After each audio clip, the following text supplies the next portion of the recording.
দ্বিতীয় মেয়াদে মার্কিন মসনদে বসার পর থেকেই ভাঙ্গা গড়ার খেলায় ব্যস্ত দেশটির প্রেসিডেন্ট ডোনাল্ড ট্রাম্প। নতুন করে বলরুম নির্মাণের জন্য ঐতিহ্যবাহী হোয়াইট হাউসের ইস্ট উইং ভাঙ্গার সিদ্ধান্ত নিয়েছেন তিনি। এরই মধ্যে বুলডোজার দিয়ে গুঁড়িয়ে দেয়া হয়েছে একাংশ। আর এটি দেখতে ভিড় জমাচ্ছেন মার্কিনিরা।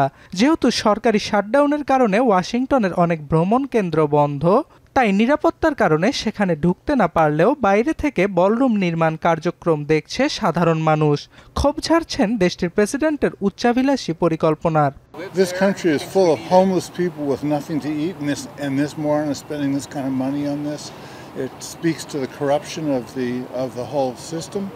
I mean, it's not very clear, who's paying for it. It's not clear who approves this. I don't even know if there's an approval process for demoing parts of the White House. I'm really not surprised with anything that he does. Like, it seems like there's no really checks and balances to what sort of decisions that he can make. And the ballroom, sad to say, it's one of the least things that I'm worried about. So it just happened, and it's like, okay, well, I guess that's happening.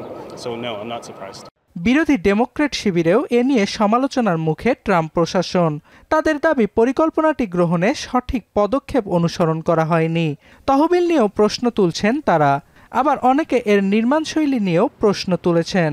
Allowing this to go through without the standard procedure that's supposed to be followed for any of our monuments.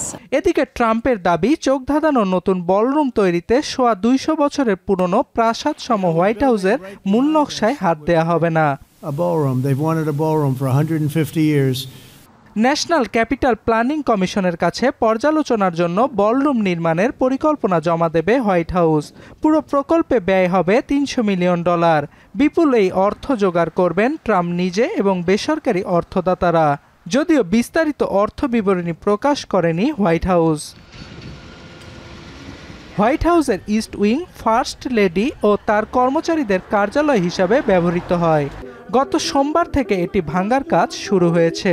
ট্রাম্পের পরিকল্পনা অনুযায়ী নতুন ballroom হবে 1000 মানুষের ধারণ ক্ষমতা সম্পন্ন।